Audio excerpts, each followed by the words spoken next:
रत्नाकर जी, पश्चिमी उत्तर प्रदेश के मैं एक आंकड़ा देख रहा था। एक गांव में 700 कुछ या 800 कुछ वोट थे, उसमें 550 लाभार्थी थे किसी न किसी योजना के, क्या, और भाजपा को वोट मिले 12, क्या। अब आप नई चश्मा लगा साफ करना चाहते तो आपको प्रणाम, क्या। मैं फिर कह रहा हूं, राजनीति जेएनयू में सेमिनार नहीं है, राजनीति अकादमिक बहस नहीं है कि नहीं नहीं हमने छक्के छुड़ा दिया, क्या मैंने कोट किया है, ऋग्वेद से लेके अथर्ववेद तक सब बता दिया, उससे क्या फर्क पड़ा, कुछ नहीं। चुनाव वहां है ही नहीं। चुनाव तो ये है कि ननकू को बात समझ आई कि नहीं आई, क्या।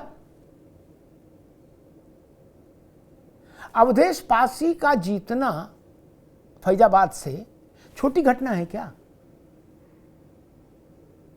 और जिन लोगों को लगता है कि राजनीति बुद्धि विलास का विषय है, उनको अवधेश पासी का केस स्टडी के तौर पर लेना चाहिए, क्या। और बाबा साहब ने एक बार कहा था, सुजाता जी ने भी जिक्र किया, सुजाता जी बहुत बहुपठित विद्वान महिला हैं। उन्होंने कहा कि भाई लाभार्थी वर्ग है, रत्नाकर जी ने उसको और बताया, हाँ है। लेकिन एक बार अंबेडकर जी ने कहा कि राजनीतिक आजादी और आर्थिक आजादी, इन दोनों से ज्यादा महत्वपूर्ण है दलितों के लिए, पिछड़ों के लिए, वंचितों के लिए सामाजिक आजादी, जिसको हम लोग अंग्रेजी में सोशल एम्पावरमेंट बोलते। सुजाता जी, क्या। गैस मिली, अच्छा रसोई मिली, अच्छा शौचालय मिला, अच्छा मूत्रालय मिला, अच्छा पानी मिला, अच्छा सब अच्छा, चलो धन्यवाद।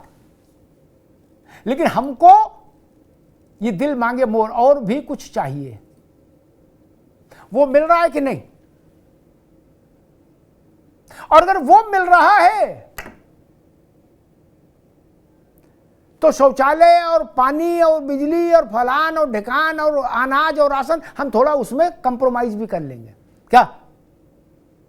अवधेश पासी को जब जिताया जनता ने, समझिएगा अशोक जी, तो ये सोच के जिताया होगा कि अवधेश पासी के कलम से तो कुछ हो नहीं सकता, दरोगा ट्रांसफर भी नहीं हो सकता, ना उनके कहे से कुछ विकास की गंगा बह सकती फैजाबाद में।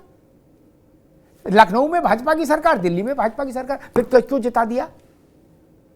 सुजाता जी, ये हम लोगों के लिए भी स्टडी का विषय है, अध्ययन का। अगर हम इसको ठीक से एनालाइज कर ले गए तो हम भारत के लोकतंत्र के मन को समझ जाएंगे,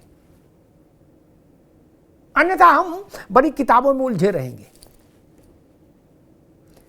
Bharatiya Janata party, supreme court का एक निर्णय आया, उस निर्णय के लिए प्रधानमंत्री के स्तर पर यह तय हुआ कि इस निर्णय के विरोध में खड़ा होना, इस निर्णय को हमको खारिज कर देना है। इसीलिए अगले दिन 110 सांसद मिले उनसे, उन्होंने उनको भी वही कहा, वो चीज़ पब्लिक में डाली गई। और अगले उसके नेक्स्ट डे कैबिनेट थी, कैबिनेट में ने भी इसको कह दिया कि हमें ये बिल्कुल बेकार है, रविश, सुप्रीम कोर्ट का ऑब्जर्वेशन। तब क्या ये अच्छा नहीं होता कि भाजपा और भाजपा को चाहने वाले सब लोग एक सिरे से उतनी ही प्रगल्भता और प्रखरता के साथ उस चीज का खंडन करते, फिर हम कहते देखिए हम मान नहीं रहे, लेकिन बात तो सही कही सुप्रीम कोर्ट ने। तो जिसको आरक्षित वर्ग है उसके कान खड़े हो जाते, वो कहते अच्छा इनके मन में कुछ और है, क्या, ये मौके का इंतजार कर रहे हैं। सुजाता जी, समझ रहे ना आप, वहीं आपकी भैंस गई पानी में, क्या। ये बात जान लीजिए। छोटे छोटे भारत की राजनीति बड़े मुद्दों पर थोड़ी नट होती है, मन के मुद्दों पर होती है। इंदिरा गांधी को इस देश ने इतना बड़ा नेता बना के रखा, इतने वर्षों चुनाव में विजय दिलाई उनको, उनके नेतृत्व को। क्या देश तब बहुत सरसब्ज था, नहीं ना, क्या। मन के मुद्दे छूते थे लोगों को, ठीक है। बोले भाई सारे राजा रजवा, सुरेश जी अब नहीं आ पाएंगे, सारे राजा रजवाड़ों को दिमाग ठीक कर दिया इंदिरा गांधी ने, तो जय जय हो गई उनकी। पाकिस्तान को चीर दिया, जय जय हो गई। बोले अभी तक गरीब बैंक नहीं जा सकता था, अब जा सकता, बोले जय जय हो गई। ये मुझे लगता है इमोशनल कनेक्ट और आरक्षण उससे लाभ कितना है नहीं है वो विद्वानों का आकलन करने का विषय है, लेकिन आरक्षण भारत की आरक्षित वर्ग के मन का सबसे बड़ा मसला है, उससे बड़ा फिर कुछ नहीं है। उसमें जरा सा भी कंपन होगा, आपकी आवाज का वाइब्रेशन भी ऊंचा नीचा हो जाएगा आरक्षण पर बोलते समय, तो खटका बैठ जाएगा दिमाग। खटका तो समझते हैं, संदेह। लोग कहेंगे ना भैया पहले वाली बात नहीं है, ना ना ना है, लग रहा कोई गड़बड़ करेंगे। और सब लोग कहते हैं बीजेपी के खिलाफ विपक्ष ने नैरेटिव बनाया झूठ। इसमें दो बातें मैं कहूंगा। जब विपक्षी झूठ नैरेटिव बना रहे थे तो बीजेपी और उसके समर्थक और उसके नेता और कार्यकर्ता लूडो खेल रहे थे क्या? नहीं, उन्होंने उस नैरेटिव की काट क्यों नहीं की? और अगर की तो और चिंताजनक है, आपके मुताबिक आपने असली बात कही, उस पर भरोसा क्यों नहीं हुआ? और आपके मुताबिक उन्होंने नकली बात कही, उस पर भरोसा हो गया। इसका मतलब अंदाजे बयान में कुछ गड़बड़ है सुजाता जी? नहीं, कंठ का ही तो खेल है। ऋषि ने कहा, गायत्री मंत्र ऋषि ने बोला, ओम भूर्भुवः स्वः तत्सवितुर्वरेण्यम, ठीक? तो कि जिस पर हाथ फेर दिया वो उस व्यक्ति का भाग्योदय हो गया। हम आप जिंदगी भर गायत्री मंत्र पढ़ते रहे, क्योंकि हमारा कंठ जागृत नहीं ना। अब ये तो जनता ही तय करेगी कि उसको आरक्षण पर किसकी बात प्रामाणिक लगेगी। ये हम और आप तय नहीं कर सकते, पार्टियां भी नहीं तय कर सकती। हर चीज पर, जैसे बीजेपी के पास एक अपनी बड़ी पिच है, उस पिच पर जिसको सुजाता जी कह रही थी लार्जर हिंदू कंसोलिडेशन, वो जो पिच है बीजेपी की, उस पर बाकी सारे दल उसके सामने बौने हैं, है ना? तो वैसे ही मान लीजिए कि जाति और आरक्षण की पिच पर भाजपा बाकी दलों के मुकाबले थोड़ा कमतर दिखती है। इसमें क्या समस्या है? ऐसा आप हिंदी में होशियार हो, ये संस्कृत में होशियार है, आप भूगोल में ज्यादा नंबर लाए, हिस्ट्री में मास्टर है, इसमें कौन सी समस्या भैया? सब विषय में आप ही मास्टर नहीं हो सकते।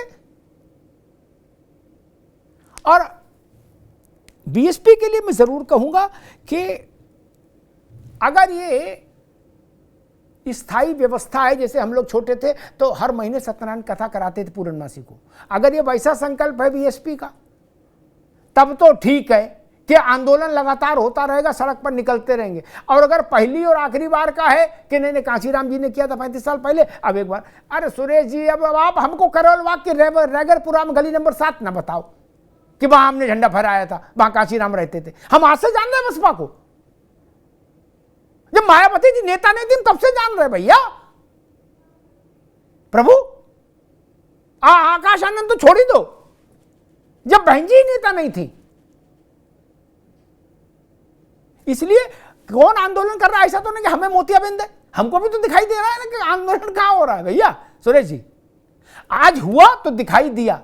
अगर बसपा ने अपना चाल चलन बदला, गाड़ी में गियर बदल लिया है, तो इसका भारत की राजनीति पर एक असर दिखाई देगा। विशेष तौर पर उत्तर प्रदेश में भी दिखेगा, हरियाणा में भी, पंजाब में भी दिखेगा, कई राज्यों में, राजस्थान में दिखेगा, कई राज्यों में दिखेगा। और अगर वैसा ही है कि ठीक है जीवन में एक बार तीर्थ यात्रा करे आए, तो इसका फिर बहुत फल नहीं मिलने वाला। हां, लेकिन आरक्षण का मसला, मुद्दा बड़ा हो गया है, जागृत हो गया है। मंडल के बाद बहुत मुश्किल से सोया था आरक्षण का मुद्दा सुजाता जी, क्या वो मुद्दा फिर जागृत हो गया है और बड़े अनमने ढंग से जागृत हुआ है। क्या कच्ची नींद उठ जाए आदमी तो जैसे खिन्न होता है ना, वैसा। अब इसके ताप का असर किस पर कैसे पड़ेगा ये आने वाले दिनों में दिखेगा। लेकिन हां, ये तय है कश्मीर से कन्याकुमारी, असम से गुजरात तक आरक्षण एक विषय बन गया है। जो लोग कहते हैं ऐसा नहीं है, वो वास्तविकता से दूर हैं, कटे हुए हैं। धन्यवाद।